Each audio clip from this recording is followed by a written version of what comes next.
بار دیگر سلام میگم به همه آنهایی که این لحظه در آزادی ویدیو ما رو تماشا دارند. ساعت با وقت پراگ 10:02 است و امیدوارم که مشکل فنی ما رفع شده باشد و شما صدای ما رو خوب از آزادی ویدیو از کانال رادیو آزادی در یوتیوب میتوانید بشنوید و فراموش نکنید که بازم بعد از 3 ساعت دیگر من همه شما رو در پخش مستقیم برنامه خبری با خبرهای تازه تاجیکستان و جهان منتظر میشم و بعضی موضوعی هم هست که در اینجا شما زیاد در سوالهایتان از ما پاسخشان را میپرسید.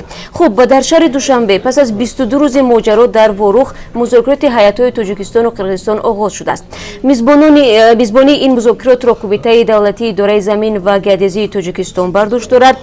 با گفته منابع رادیو آزادی این گفتگوی هیئت‌ها در کاخ افسران میگذرد و موضوع گفتگوها میان هیئت‌های دو کشور هنوز به طور رسمی شرح داده نشده است و مقامات تاجیکستان هم گفتند که در مورد جزئیات این نشست تنها بعد از انجام آن اظهار نظر خواهند کرد. ولی از ریاست مرزبانی کمیته دولتی امنیت ملی تاجیکستان گفتند که در این نشست راجع به قطعه‌های مورد بحث در محله‌های وروخ و خواجه علای اسفره و اقصای بادکند بحث و بررسی صورت خواهد گرفت. خب همکاران ما این موضوع را پیگیری دارند و امیدواریم تا آغاز برنامه خبری تفصیلات را در برنامه خبری در اختیار شما میتوانیم بگذاریم.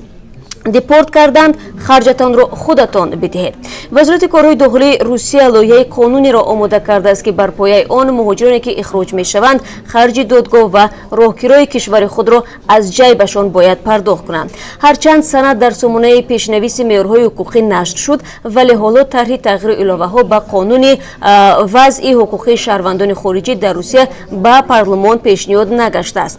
باید گفت که در حال حاضر خرج اخراج مهاجران از بودجه روسیه پرداخت می شود ولی از سال 2017 معیار عمل می کند که شخصان ممنوع الورود را وظیفه‌دار می نمایند زیر نظارت کارمندان مقامات حفظی حقوق بلیط هواپیما یا قطار را از حساب خودشان خریداری کرده به وطن برگردند. همچنین بر اساس قانون ترتیب وارد و خارج شدن از روسیه شهروندان خارجی یا شخصان بی شهروندی که انداز یا پول جریمه را پرداخت نکردند دوباره به این کشور راه نخواهند یافت. این لایحه در حال تهیه می شود که سال گذشته از روسیه 6000 مهاجر دیپورت شده است. در این باره ما در برنامه خبری حتما صحبت خواهیم کرد و در ادامه موضوع نیافتن جای کار در وطن.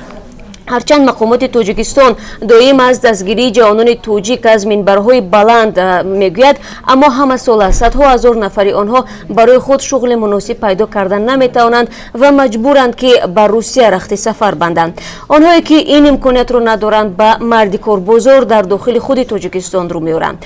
اگر بعد 3 ساعت دیگر به برنامه خبری ما بپیوندید یک گزارشی را در این زمینه خواهید دید. با نظر خود این جوانان که میگویند برای یک جوانی موفق شدن در تاجیکستان داشتن دیپلم سرخ و دانش کافی کفایه نیست.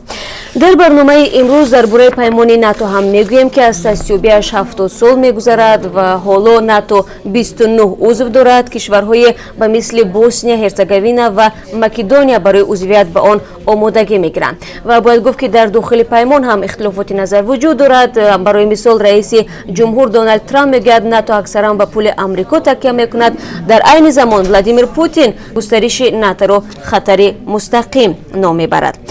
افسانه را تخریب میکنند. کارمندان بی سرپناه کجا روند؟ آشخانه مشهور افسانه واقع در مرکز دوشنبه یک هفته می شود که از جانب حکومت سینا اطرافش بسته شده است. مامور این آشخانه میگوید کارمندان میلیسا بعد اون که در آشخانه را بستند و دیگر میزوجان نتوانستند از اونجا استفاده کنند حدود 300 کیلو گوشت ماهی و گوسفند و مرغ و غذاهای دیگر گندیدند. اکثر پیشخدمت‌ها گفتند که بی سرپناه هستند و در عوض کارشان در اینجا ماهی از 1000 سومانی معاش میگرفتند.